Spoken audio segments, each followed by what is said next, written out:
제가 아직 한국에 살고 있던 그 시절, 제 어린 시절 얘기를 여러분들께 소개해드리면서 이 설교를 시작하려고 합니다. 아마 믿기 힘드실 수도 있겠지만 제가 유치원생이던 당시 저희 가족이 살았던 강원도 동해시 소재의 작은 교회 사택에는 화장실이 없었습니다. 보다 정확하게 말하자면 집과 화장실이 분리되어 있던 구조였습니다. 제가 초등학생이 되고 나서 새 교회 건물을 봉헌하게 되면서 비로소 저희는 화장실이 있는 집에 살게 되었는데요. 집안에 화장실이 있다는 게 어린 제 마음에는 너무나도 기뻤습니다. 잠시만요. 죄송합니다. 허리띠가 풀려서. 네.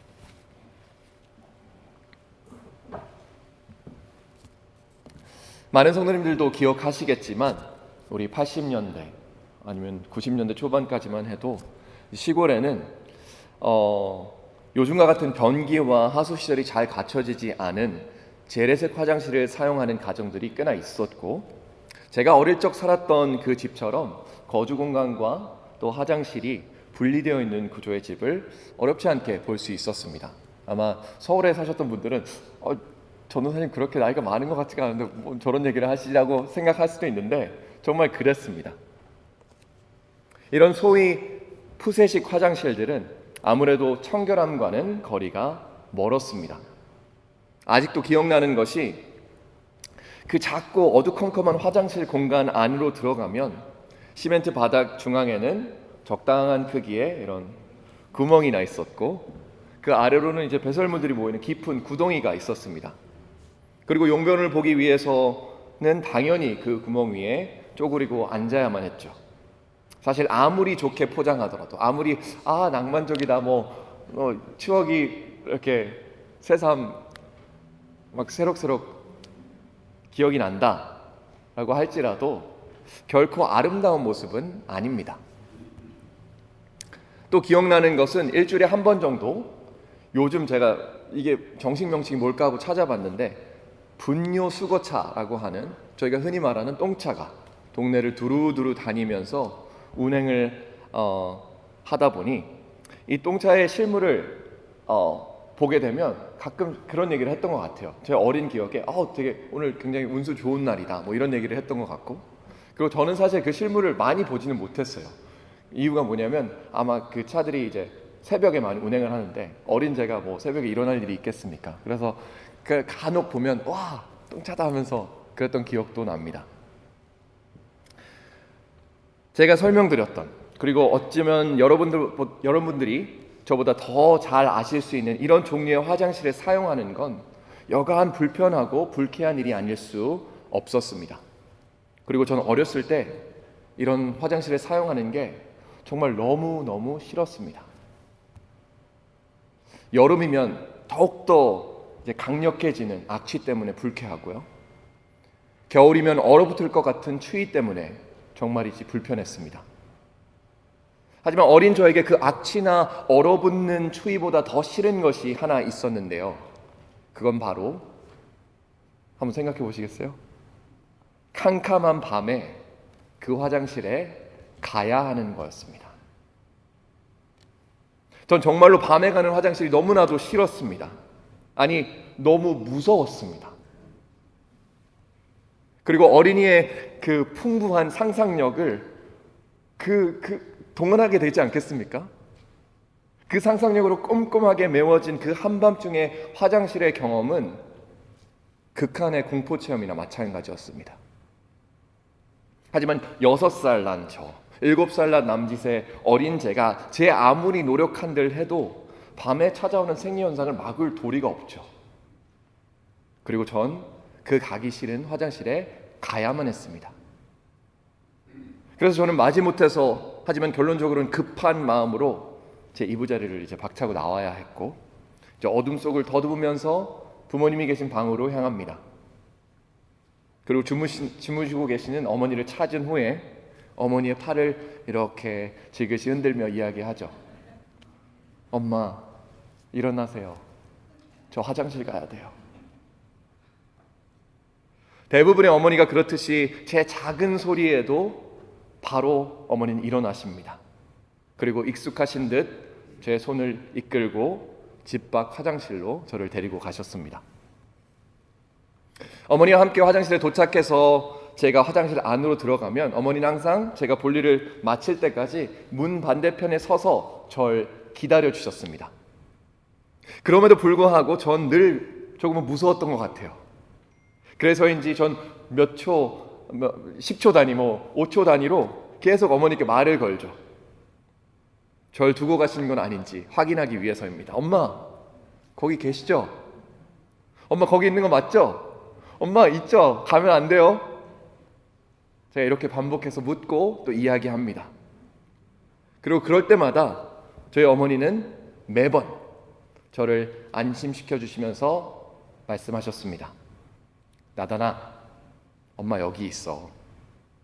엄마 어디에도 안 가.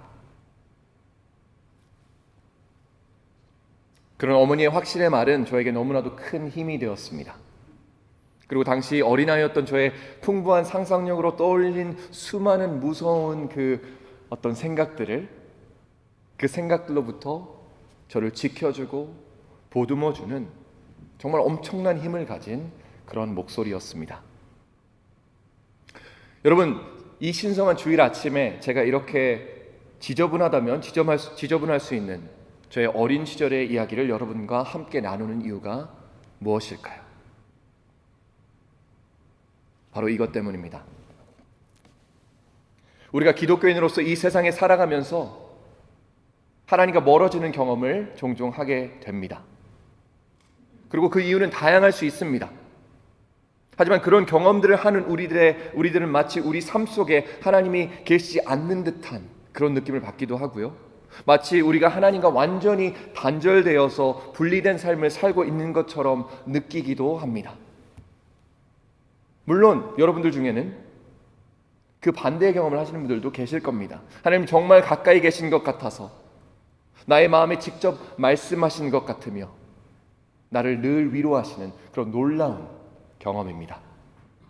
그리고 그런 경험을 하고 계신 분들이 지금 이 자리에 계시다면 그 관계를 계속 유지하십시오.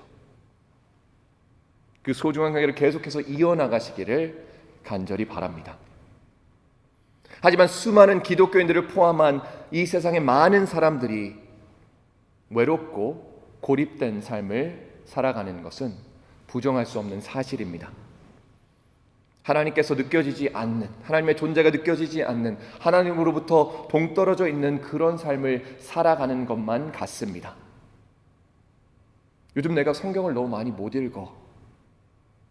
내가 기도하기가 너무 힘들어.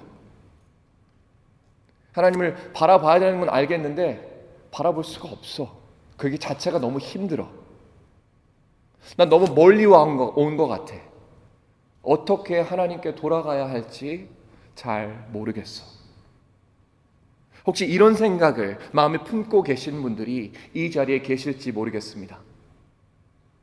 하나님 앞에서 신실하게 살지 못하는 것 같아서, 더 기도하고 더 말씀 읽지 못하는 것 같아서 하나님과 하나님의 거룩하심으로부터 너무 멀리 떨어져 버린 삶, 그게 나의 삶은 아닌가 생각하시는 분들이 계실지 모르겠습니다. 그리고 정도의 차이는 있지만 우리가 겪는 이런 경험들을 우리가 계속 지속해서 하다 보면 그건 쌓여서요, 우리의 존재의 목적 자체가 흐려지고 불분명해지기도 합니다. 다양한 즐거운 일들을 내가 내 삶 속에서 하고 있는 것 같지만 정작 내 안에는 진정한 기쁨과 평안이 없습니다. 수많은 일들과 수많은 프로젝트와 수많은 인간관계들로 나는 나의 일상을 바쁘게 살아가고 있지만 정작 모든 것이 고요해질 때 내 마음 깊은 곳에서 발견되는 그 공허함, 그 헛됨, 여러분들 그런 경험 없으십니까? 부끄럽게도 목회자인 저도 이런 경험들을, 이런 감정들로부터 100% 자유할 수가 없습니다. 하나님께서 너무나도 멀리 계신 것 같아서 두려울 때가 있습니다. 내가 너무 멀리 온 것 같아서, 그래서 아무리 하나님이라도 나를 되돌리시기 어려우실 것 같은 느낌, 그 감정, 그런 경험들, 그 거리가 너무나도 커서 성경이 말하는 작은 겨자나무의 씨가 아니라 바위처럼 아주 큰 씨앗으로도 뛰어넘을 수 없을 것 같은 그런 고립된 감정의 경험, 그런 느낌을, 그런 경험을 저도 순간순간 하게 됩니다. 하지만 성도 여러분, 그런 감정들을 상황에 따라 종종 혹은 자주 느낄 수는 있는 여러분들과 제가 방금 고백한 것처럼 저에게 한 가지 말씀드리고 싶습니다.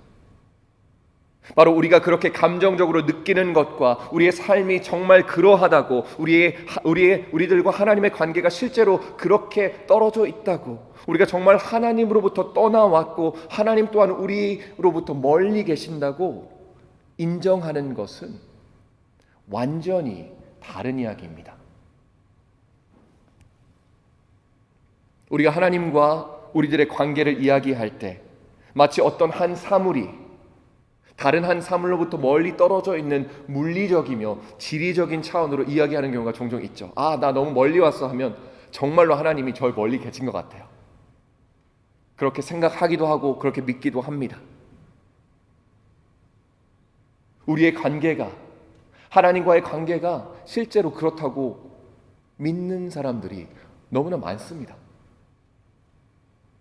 하지만 우리에게 주어진 성경을 보다 자세하게 읽고 깊이 묵상하다 보면요, 그것이 얼마나 잘못된 생각인지, 하나님과 우리들의 관계를 설명하기에는 그것이 얼마나 부적절한 개념인지 우리는 어렵지 않게 발견할 수 있습니다. 성도 여러분, 우리들의 하나님 아버지와 우리의 구주 되신 예수 그리스도 그리고 성령 하나님께서는 우리가 옆길로 새는 것 지켜보시는 분이신가요? 우리가 하나님으로부터 멀리 떨어지는 것을 지켜보는 분이실까요? 애초에 그걸 허락하지도 않으십니다. 그리고 우리가 하나님으로부터 점진적으로 더 멀어지는 그 모습은 사실상 우리가 하나님을 무시하는 것과 우리가 하나님의 말씀에 불순종하는 것과 그리고 그런 일들을 행할 때 느끼는 자책감과 죄책감의 감정들을 정당화하려고, 우리가 어떻게든 우리 자체적으로 이해해 보려고 우리가 만들어낸 허상일 뿐이라는 것입니다. 제가 여러분들의 감정과 경험을 무시하려고 하는 얘기가 아닙니다. 하지만 그것들로 인해 여러분들의 그런 경험들을 통해 비진리를 진리라고 믿는 과오를 저지르지 않기 원하기 때문입니다. 뭐냐면 우리 하나님께서는 당신의 자녀로 우리들 당신의 자녀로 삼으실 때에, 그리고 그 결정을 하신 이후부터 단 한순간도 우리의 곁을 떠나지 않으셨기 때문입니다. 성도 여러분, 마태복음 18장 12절에 나오는 선한 목자의 비유에서 그 선한 목자 되신 예수님께서는 99마리의 양을 뒤로 하시고 잃어버린 한 마리의 양을 찾으시는 분이십니다. 바로 우리 하나님께서는 당신에게 속한 단 한 마리의 양도, 단 하나의 영혼도 잃어버리게 두시는 분이 아니시며 당신으로부터 멀어지게 두시는 분이 아니라는 겁니다. 나아가서 디모데후서 2장 13절에는 하나님께서 이렇게 우리에게 선포하십니다. 우리에게는 신실함이 없을지라도 하나님께서는 항상 신실하시니 자기를 부인할 수 없으시니라.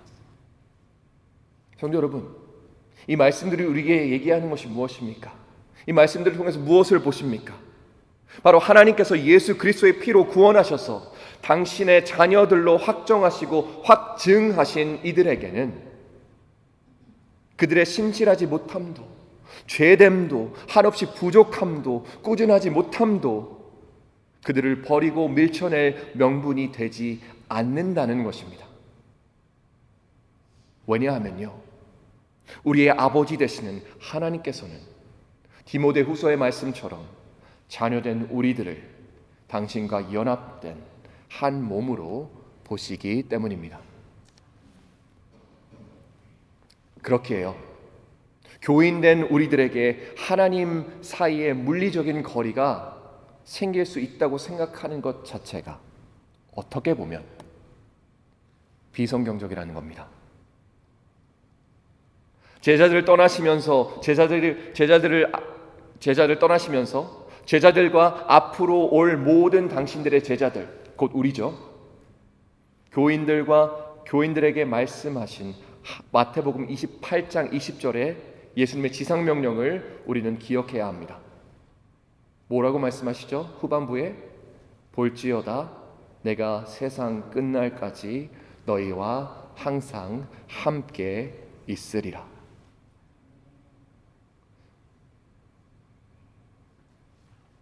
하늘 올라가시기 전에 마지막으로 남겨주신 명령이시자 약속의 말씀입니다. 예수님께서는 혹여나 제자들이 잊고 망각할까봐 하셔. 혹여나 우리 모두가 잊고 망각하고 오해할까 하셔서 당신이 세상 끝날까지 우리와 함께 하실 것임을 마지막 순간에도 확인시켜 주시는 겁니다. 사랑하는 성도 여러분, 임마누엘, 곧 하나님이 우리와 함께 하신다라는 그 말은 예수님을 통해 우리 모든 성도들의 현실이 되었다는, 실체의 삶이 되었다는 사실을 잊지 마시기 바랍니다. 하지만 그것이 아무리 성경적인 진리이며 사실이라고 해도 우리는 왜 아직도 길 잃은 양과 같이, 목자와 멀리 떨어져 있는 양같이 느껴질까요? 전 바로 이 지점에서 믿음에 대해서 이야기하고 싶습니다. 우리는 더 진정한 믿음이, 더 깊은 믿음이 우리를 하나님께 더 가까이 가게 만들 수 있을 거라고 생각합니다. 그렇지 않습니까? 강한 믿음이 있으면 나는 하나님과 더욱더 가까워질 수 있어. 그 믿음이 크면 클수록, 많으면 많을수록, 깊으면 깊을수록 하나님과 우리의 사이의 거리를 좁힐 수 있을 거라고 생각합니다. 하지만 정작 그건 믿음의 기능이 아닙니다. 믿음의 기능은 시야입니다. 그저 단순하게 보는 것이 아닌 믿음으로 보는 시야입니다. 그리고 다른 그 무엇을 보는 것이 아닌 하나님과 예수님이 누구신지를 똑바로 바라보는 그것입니다. 저는 지금 믿음의 아주 구체적인 단면을 이야기하고 있습니다. 그리고 그것이 믿음의 단면이라고는 하나 그것이 성경적인 시각의 단면임을 믿어 의심치 않습니다. 성도 여러분, 믿음은 우리가 바라는 것이 이루어지는 것을 뜻하는 것이 아닙니다. 믿음은 우리가 알지 못하는 신비로운 어떤 능력이 초자연적이고 영적인 사건들을 만들어내는 것을 믿는다는 것도 아닙니다. 오히려요, 성경이 말하는 믿음은 예수 그리스도라는 분의 인격과 살아계심을 믿는 것입니다. 그분께서 십자가와 그 빈 무덤의 사건을 통해 이미 승리를 완성하셨음을 믿는 것이고, 그분께서 우리의 가장 큰 능력이자 선물 되셨음을 확신하는 바로 그것입니다. 다시 말해서요, 믿음은 그분을 보는 것이며 그분을 아는 것입니다. 오늘 말씀에서는 예수님의 제자 베드로가 잠시 동안 물 위를 걸었다가 바로 물 아래로 빠지는 모습을 볼 수 있습니다. 그리고 29절과 30절을 통해서 우리는 베드로가 왜 물에 빠지게 되었는지 알 수 있습니다.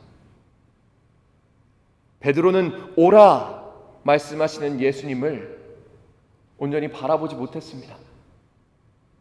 되려 그는 발밑에 바람과 파도를 보고 만 것이죠. 그리고 그런 베드로를 보신 예수님께서는 그의 믿음 적음을 꾸짖으십니다. 성도 여러분, 믿음은 물 위를 걷는 놀라운 기적을 만들어내는 신비로운 힘이 아닙니다. 오히려 믿음은요, 어려움 중에도 바람과 파도와 폭풍 속에서 예수님으로, 하나님의 아들로 올곧게 바라보는 것입니다. 그리고 물 위를 걷게 하시는 분이 우리의 믿음의 대상이신 그분이라는 사실입니다.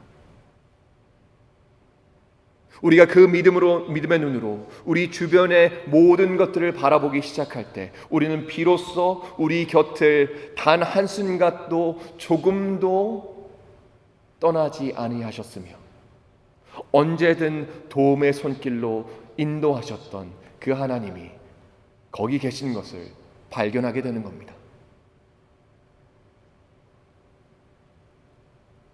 히브리서 1장 1절에 믿음에 대해서 이렇게 선포하죠. 우리가 너무나도 잘 아는 구절입니다. 믿음은 바라는 것들의 실상이요 보이지 않는 것들의 증거니. 여러분들은 이 말씀 묵상하시면서 이게 뭘까라고 깊이 생각해 보신 적 있으십니까? 오늘 우리가 묵상한 믿음의 실체, 제가 설명드린 그 실체로 이 말씀을 다시 한번 읽는다면 우리는 믿음에 대해서 이렇게 말할 수 있을 것입니다. 믿음은요, 그리스도 예수께서 우리의 가장 위대한 소망이자 바람이 되셨다는 그 사실이며, 비록 우리들의 육신의 눈으로는 그분을 볼 수 없지만 보이지 않는 것들, 그죠? 그분이 우리 곁에서 우리와 함께 계심을 증거를 보듯 확신하는 그것입니다. 바로 이것이야말로 하나님의 말씀이 우리에게 허락하시는, 보여주시는 믿음인 것입니다. 어릴 적 저에게는 어머니에 대한 무한한 신뢰와 믿음이 있었습니다. 저는 어머니가 화장실 문 반대편에 서 계실 거란 믿음을 가지고 있었습니다. 전 그곳에 서 있는 사람이 다른 누구도 아닌 나를 배 불러서 배 아파 낳으신 우리 어머니, 우리 엄마라는 걸 믿었습니다. 그리고 보이지는 않지만 그 자리에 나의 어머니가 서 계실 거라는 걸 믿었고, 나의 엄마, 나의 어머니는 절대로 날 혼자 내버려 두지 않을 거란 확신이 있었습니다. 성도 여러분, 그 어린 아이와 같은 믿음을 가질 수 있는 우리가 되기를 원합니다. 우리가 연약해서, 우리가 너무나도 두려움이 많아서 어쩔 줄 몰라 하는 그 모습 그대로 아버지 하나님께 나아가시는 여러분들 되시기를 원합니다. 그리고 그 믿음의 눈을 떠서 단 한순간도 우리를 떠나지 않으시며 우리의 생명 되시며 우리의 구원 되시는 그 예수 그리스도를 온전히 바라보시고 그분을 의지하고 그분께 의존하는 믿음의 성도들 되시기를 정말로 간절히 바랍니다. 파도가 옵니다. 바람이 붑니다. 우리는 흔들릴 수밖에 없습니다. 하지만 그 흔들리는 상황에, 그 두려움의 감정에 매몰되는 우리가 아니라, 우리의 발밑을 바라보는 우리가 아니라 우리에게 오라 말씀하시는 그 예수 그리스도를 바라보시는 믿음의 성도님 되시기를 간절히 축원합니다. 기도하시겠습니다.